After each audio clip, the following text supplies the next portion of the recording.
Hello mga abyan, welcome sa itong channel. In His presence there is peace.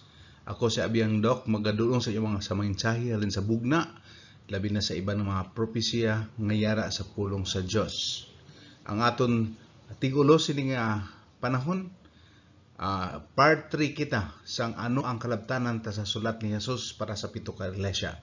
Kang aton pagtuon makita ni sa bugna 3:15 tubtob 3:22.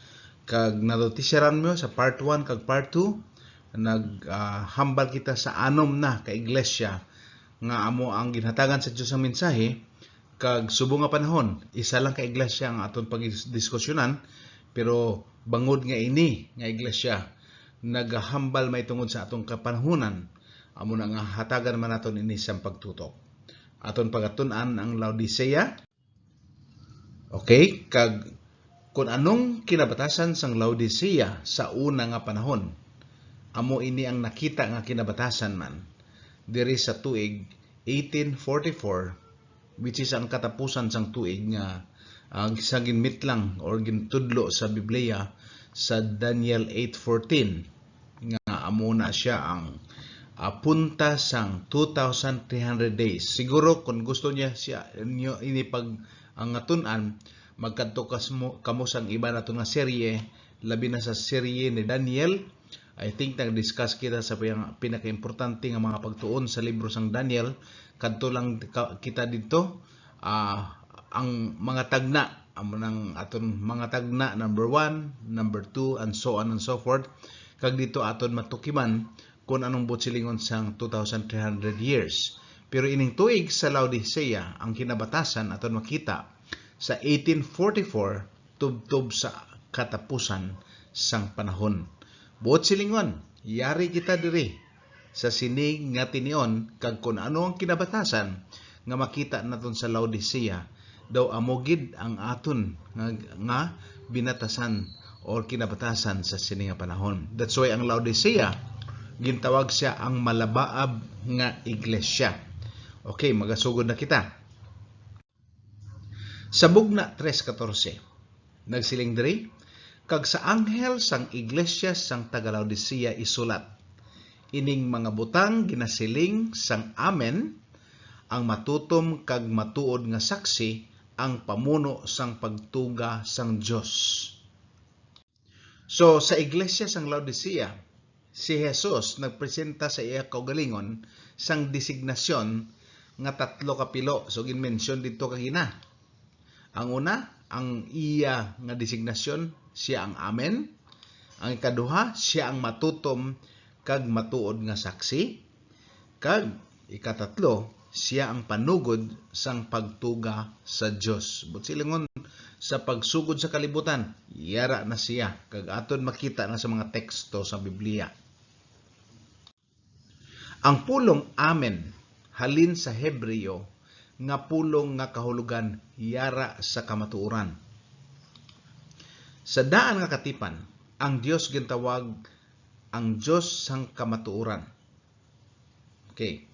So, amo na siyang Amen. So kung basahon niyo, basahan lang sa Isias 65 versikulo 16. Ang Laodicea napahamtang sa Lycus Valley sa mayor nga ginaagyan sang negosyo sa tunga-tunga sang Efeso kag sang Syria, kag malapit sa siyudad sang Hierapolis kag Colossae.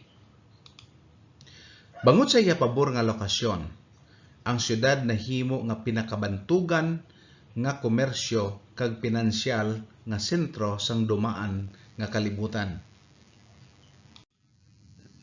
Ang Laodicea pertigid ka manggaranon. Halos tanan nga manggad nagahalin sa industriya sang panapton kag mga transaksyon sa bangko.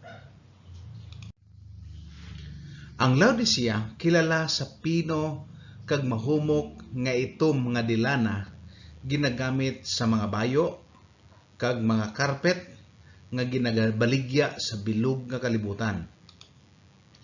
Ang komersyo nga may kabuganaan amo ang naghimo sang siyudad sa isa ka sentro nga bangko, kung sa diin dako nga bili sang bulawan ginatago. Dugang pa sini, Ang Laodicea sikat bangod sa iya nga eskwelahan medikal, nga kilala siya sa bilog nga kalibutan bangod sa pagbulong sang mata. Ini nga bulong sa isa ka haplas nga ginahimo halin sa Phrygian nga pulbos kag ginasamuan sing lana. Ang komersyo, pinansyal, kag ang nagabugana nga industriya puno sang manggaranon nga pumuluyo sang Laodicea nga may espiritu sila sang pagkabugalon. Sang ginguba siya sang linog sang mga 60 AD, ang iya pumuluyo tama kamanggaranon kag puno sang bugal nga suno sa taga-Roma nga manugsulat nga si Tacitus, ginbalibara nila ang bulig sang imperyo kag ginpatindog nila ang nga gingamit ang ila kaugalingon nga manggad. Ang bugalon nga espiritu sang syudad klaro gid nga naguob sa iglesia. Suno sa Bugna 3:15, nakilala ko ang imo mga buhat nga hindi ka mabugnaw kung mainit buot kutani nga mabugnaw ka o kung mainit. Versikulo 16, gani niyan bangod nga malabaab ka kag hindi mabugnaw o kung mainit, igasuka ko ikaw sang akon baba. Ginpahayag ni Jesus ang matuod nga kondisyon sang sini nga iglesia. Ang gahom niya sang pagpanuga kag ang kapasidad niya maghimo sang bagay halin sa wala, amo lang ang paglaom sining alang-alang kag labaab apan ginahigugma ni Kristo nga iglesia. Ini nga iglesia yara sa malaw-ay nga kondisyon kag wala gid si Jesus sang positibo nga isaysay. Pero matingala ka nga wala sing ginhambal nga sala, apostasiya o kon pagkaerehe sa ila. Pero wala sang iban nga iglesia nga nakabaton sang daw makahang nga pagsabdong. Ginpanggid sila ni Jesus sa tubig sang Laodicea. Ang mga membro hindi mabugnaw o kung mainit pero labaab, kag sa amo nga sitwasyon daw isuka sila ni Jesus pagwa sa iya baba. Sa pagkabugana niya, ang syudad may dako nga problema sang tubig. Mga anom kamilyas nga alagyan sang tubig halin sa Hierapolis, kag gabaton man sila sang tubig halin sa Colossae, kilala sang bugnaw nga tubig halin sa bukid. Bisan ang pamagtubod ang tubig nga init halin sa hot spring sang Hierapolis, kag halin sa bugnaw nga tubig sang Colossae, samtang gaagi sa lagyan sang tubig sa panahon mag-abot sa syudad, labaab na ang tubig. Kung atong basahon sa Bugna 3:17, bangod nga nagasiling ka, manggaranon ako, kag nagbugbugana ako sing mga pagkabutang, kag wala nakakinahanglan sang bisan ano, kag wala makahibalo nga ikaw kailo, kag makaluluoy, kag imol, kag bulag, kag hubo. Ang iglesia nagpakita sang pagkakontento bisan yara sila sa law-ay nga sitwasyon, kag ginapabugal pa nila ang ila nahimo kag ang ila manggad. Ginkabig sang mga miyembro nga manggaranon sila kag wala na sila sang kinahanglan sang bisan ano. Ila man ginkabig nga ang ila manggad isa kabalaan nga pabor, kasubong sa ginhimo ni Ephraim sa daan nga katipan. Diri sa Hosea 12:8, kag si Ephraim nagsiling, walay sapayan, nagmanggaranon ako, nakakita ako sing manggad nga sa akon. Sa tanan ko nga pangabudlay, wala sila sing makita sa akon nga kalautan nga sala. Lain ang natabo sa mga Kristiyano sa iglesia sang Smyrna nga mga pigado sila pero manggaranon sila sa espirituhanon. Ang mga taga Laodicea amo ang mga manggaranon kag mabugnaon pero sa kamatuoran mga miserable sila kag pigado espiritual, mga bulag kag hubo. Ang Grego nga pulong chokos, buot silingon terrible nga pagkapigado. Amo na ang ila kondisyon, kag bulag sila sa ila kondisyon. Ang kalamutan amo nagaistar sila sa saka syudad nga bantugan sa pagbulong sang mata, pero mga bulag sila sa espiritual. Ang ila bugal nagapugong sa ila sa paglantaw sa ila matuod nga kondisyon. Suno sa Bugna 3:18, nagalayga ako sa imo sa pagbakal gikan sa akon sing bulawan nga inulay sa kalayo, agod nga magmanggaranon ka, kag sing panapton nga maputi, agod nga mapanaptan ka, kag agod nga ang kahuluy-an sang imo pagkahubo hindi magdayag, kag haplasi ang imo mga mata sing panambal agod nga makakita ka. Si Jesus naglaygi sa iglesia sa pagbakal halin sa iya sang tatlo ka bagay. Ang una, bulawan nga napuro sa kalayo or napapuro sa kalayo. Suno sa 1 Pedro 1:7, agod nga ang pagtilaw sang inyo pagtuo nga labing hamili pa sa bulawan nga nagakawala bisan pagtilawan ini sa kalayo, masapwan nga sa kadayawan kag kadungganan kag kahimayaan sa pagpahayag ni Kristo. Ini maghimo sang taga Laodicea nga matuod nga manggaranon ang ila nga pagtuo, which is ginatawag labing hamili pa sa bulawan. Si Jesus nagtanyag man sa ila sang panapton nga maputi sa pagtabon sa ila makaluluoy nga hubo nga sitwasyon. Ang panapton nga puti amo ang simbolo sang kaluwasan. Aton ini mabasa sa Bugna 4:4-5, Bugna 7:9, kag sa Bugna 13:14.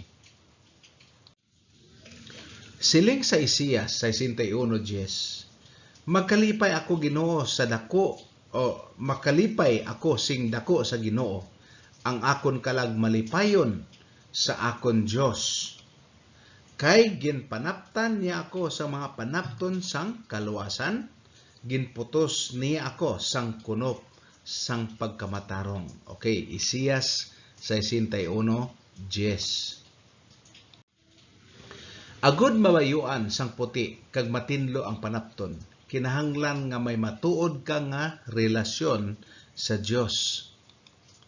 Sa Bugna 3:4 aton madumduman, akon pagabasahon, may pila ikaw ka mga ngalan sa Sardis nga wala nadagtang sang ila mga panapton, kag magalakat sila upod sa akon nga nakaputi kay mga takos sila. Sang ang buhaha nga anak o kon ang prodigal son nagbalik sa iya amay, ang amay nagtabon sa iya sa iya nga pagkahubo, kag ang gingamit isa ka espesyal nga kunop. Aton mabasa sa Lucas 15:22. Apang ang amay nagsiling sa iya mga alagad, dalha ang pinakamaayo nga kunop, kag isulob sa iya, kag butangi siya singsing sa iya kamot, kag sapatos sa iya tiil. Ini nga kunop ginatanyag sa ulihing adlaw sa mga Kristiyano nga nagakabuhi sining lipot nga panahon sang preparasyon sa katapusan nga pagtilaw. Sa Bugna 16:15 nagasiling, yari karon nagakari ako subong sa isa ka makawat, Bulahan ang nagabantay kag nagatipik sa iya mga panapton, agud nga indi siya maglakat nga hublas kag makita nila ang iya kahuluy-an. Sa katapusan, si Jesus nagtanyag sa mga mata sang taga-Laodicea. Sa panambal sa mata agud mahaplasan ila mata kag makita nila ang ila tuod nga espiritual nga kondisyon. Kung aton basahon sa Salmo 119, versikulo 18, buksan mo ang akon mga mata, agud nga makakita ako sing makatilingala nga mga butang, gikan sa imo nga kasuguan. Subot silingon nga espirituhanon ni nga paglantaw, which is indi naton makita luwas nga inibulig sang Ginoo sa aton.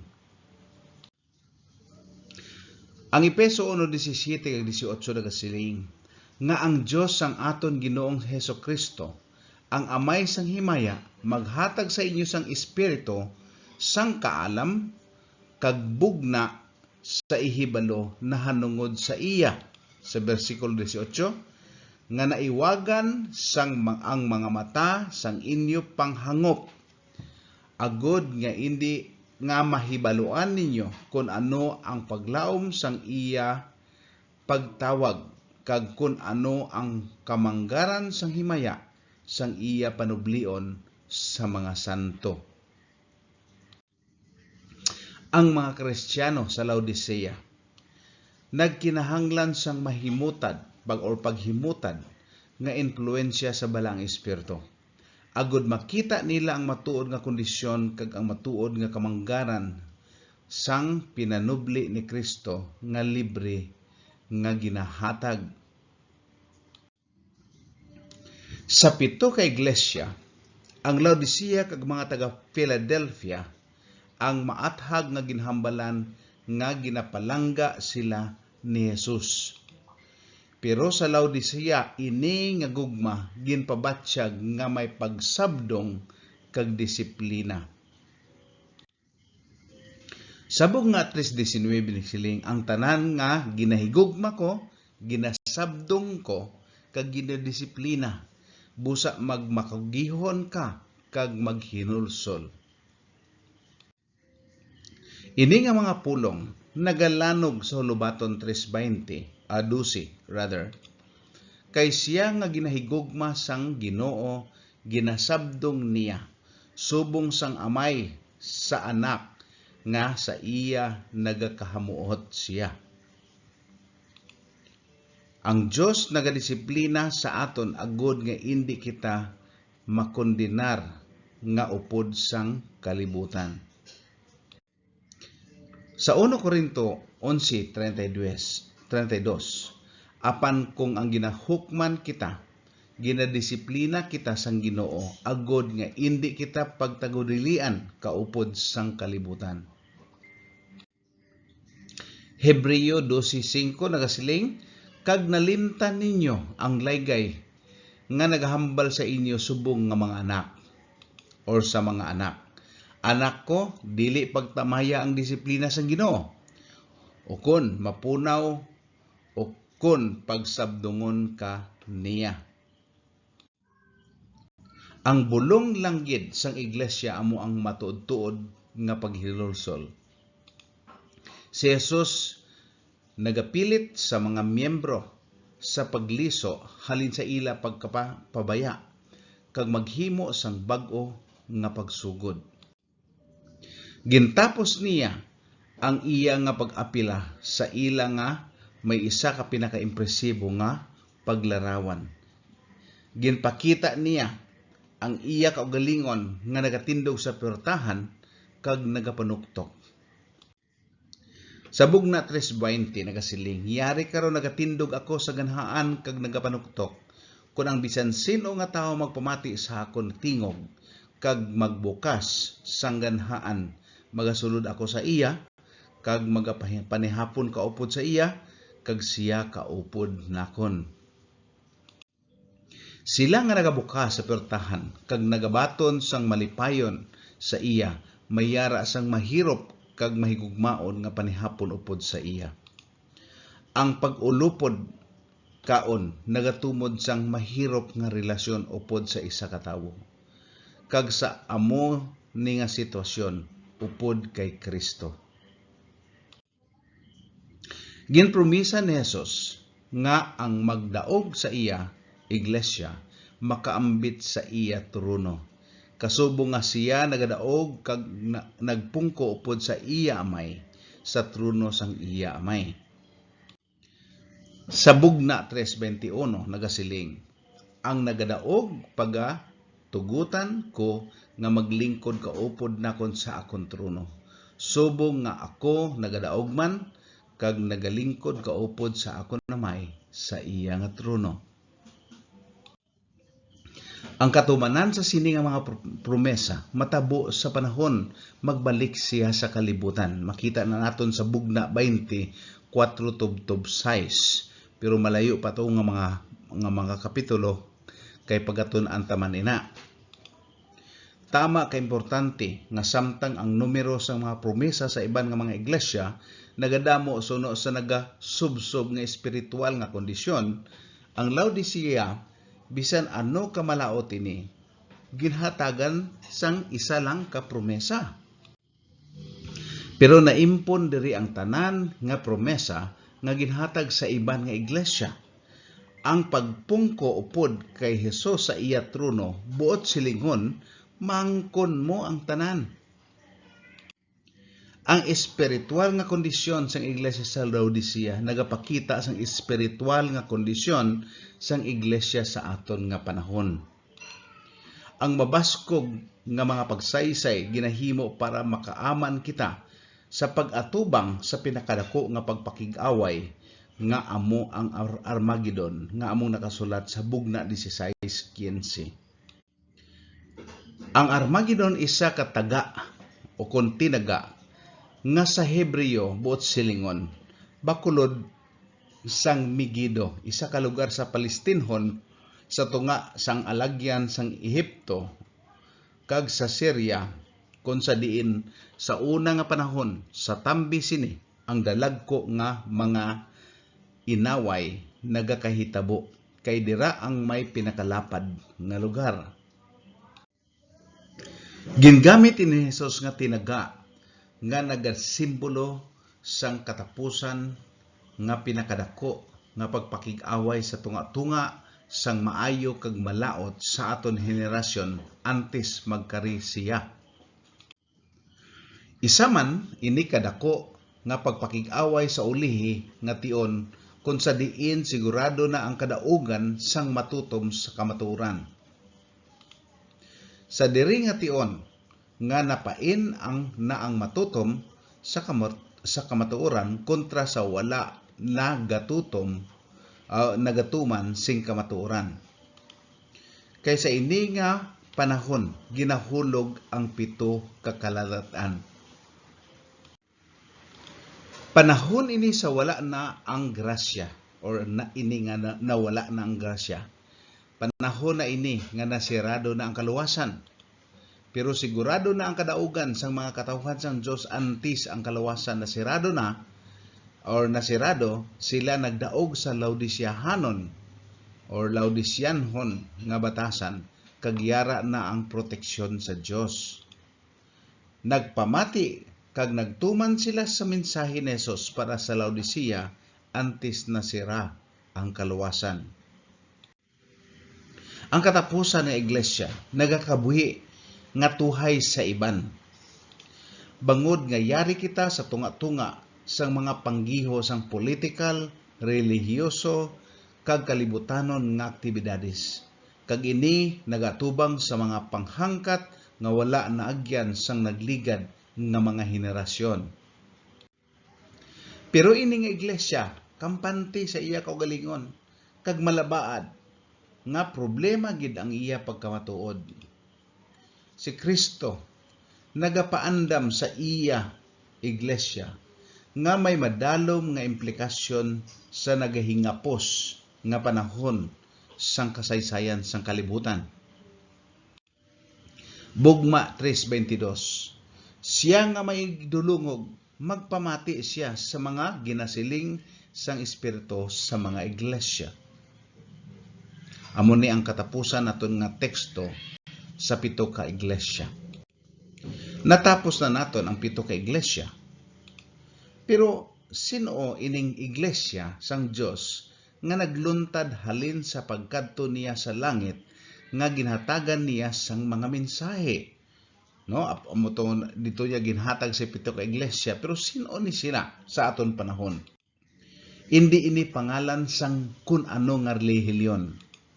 Hindi relihiyon ang maluwas, kundi ang tawo nga may kinabatasan sang iglesia sang Dios. Ano ang sabat sang bugna?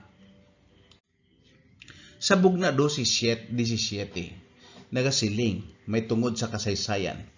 Kag ang dragon naakig sa babayi, ang babayi actually amo ning iglesia, kag nagkadto sa pagpakig-away batok sa nabilin sa iya kaliwat, nga nagahupot sa mga sugo sang Dios, kag may ila sila sang pamatuod ni Jesus. Kung imo naman basahon sa bugna 14:12, nagasiling nga yari ang pagpailob sa mga santo. Yari sila nga nagahupot sang mga sugo sa Dios kag sang pagtuo nga sa kay Jesus. Duha kuno ka mga butang ang kinabatasan sa mga katawhan sa Dios. Nagahupot sang sugo sang Dios, may pagtuo nga sa kay Jesus. Okay, na-duplicate ko lang. Importante gid ang pagtuman sang sugo sa Dios. Wala gid ang Dios naghambal nga dulaon ang iya sugo, kay ang Biblia mismo ang naghambal. Ang tawo lang mismo ang nagahimo sang pagbadbad nga nadula na ang sugo nga wala man ginhambal sa Dios. Siling ni Jesus sa Juan 14:15, kung nagahigugma kamo sa akon, huptin ninyo ang akon mga sugo. Ano ang pagtuo nga sa kay Jesus? Lain na sa pagtuo sa kay Jesus. Pero ano ning pagtuo nga sa kay Jesus? Ang pagkamatinumanon niya sa Dios bisan ano pa ang matabo. Sa kasaysayan sang iglesia, ang mga tao matutom sa pulong sa Dios, mga matutom sa pulong sa Dios, amo ang ginapanghingabot. May jutay nga nabilin pero ginhuptan gid nila ang kamatuoran sa pulong sa Dios bisan sa kamatayon. Kag amo ina ang pagtuo nga sa kay Jesus. Ang Dios ang nagabuot sang kasaysayan sini nga kalibutan. Pero ginlantaw niya sa bug-os nga panahon kung bala nagaresponde kita sa iya pulong. Kay hindi niya pagdiktahan ang libre naton nga pagpili. Nagpakatawo ang Dios nga amo si Jesus para makahatag sa aton sing ehemplo. Siya mismo ang nga amo ang pulong, nagdala sang kamatuoran. Ginhimo niya ang iya misyon sa pagtanyag sang pamaagi nga maluwas kita. Sang nagbalik siya sa langit, nagpakita siya sa kay Juan kag naghatag siya sining mensahe sa 7 ka iglesia. Kag ini ginasimboluhan sang mga pasunod sang tion kag kun ano ang matabo sa iya nga pulong. Ang kinabatasan sang Epeso makita naton sa tuig 31 to 100 AD halin sa pagkayab ni Jesus tubtub sa panahon ni Juan. Kag matutom sila sa pulong sang Dios pero wala nila napakita ang gugma sang Dios. Sila ang iglesia nga wala sing gugma. Ang kinabatasan sang Smyrna makita naton sa tuig 100 tubtub 323 AD. Kag ginhingabot ang katawhan sa Dios nga nagahupot sa pulong sang Dios. Tubtub na konverter sa Kristyanismo si Constantine the Great kag nauntat ang pagpanghingabot. Amo ini nga iglesia nga ginhingabot. Ang kinabatasan sa Pergamo, mangita naton sa tuig 323 to 538 AD nga nauntat ang pagpanghingabot pero nagkompromiso naman ang iglesia. Nagausar sila sang mga paggiho nga kag paghimo sa mga bagay nga wala mismo ginahambal sang Dios. Ginasunod nilang pagano nga pamaagi, and yet gintawag nila ila kaugalingon nga Kristiyano. May samo na nga pagtudlo nga wala nagahalin sa Dios, mas nangibabaw ang tradisyon kontra sa Biblia. Amo nga ginatawag siya ang nagakompromiso nga iglesia. Ang kinabatasan sang Thyatira, makita naton sa tuig 538 tubtob 1517 AD, kag nangin korrupt na ang iglesia. Wala naging tudlo ang pulong sang Dios bisan pa ara dira. Tradisyon na halos tubtob nga nag-abot ang reformasyon. Amo ini nga ginatawag or nga natawag siya ang korrupt nga iglesia. Ang kinabatasan sang Sardis, makita naton sa tuig 1517 tubtob 1798 AD, kag wala na gid ginatudlo ang pulong sa Dios.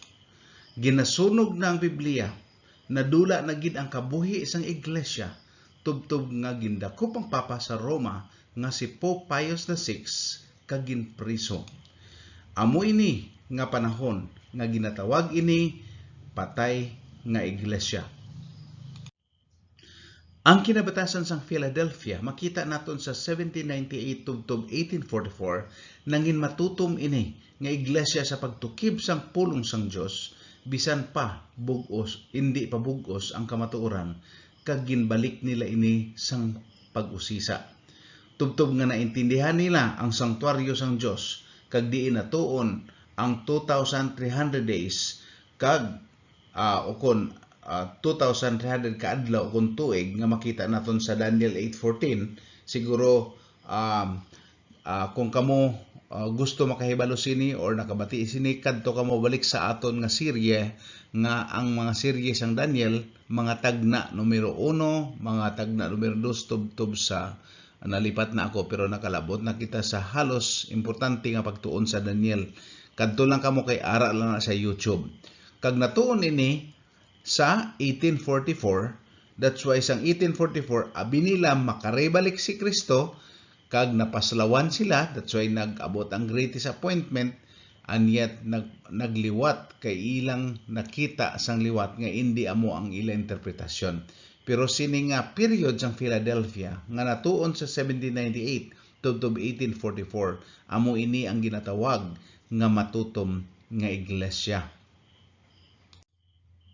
Ang kinabatasan naman sang Laodicea nga among ginatun-an naton subong, makita naton sa halin sa 1844 tubtob sa pagbalik ni Jesus. But silingon aton nga panahon ini, ang mga katawhan sang Dios bisan niyara ang kamatuoran nangin labaab sa ila pagtuo.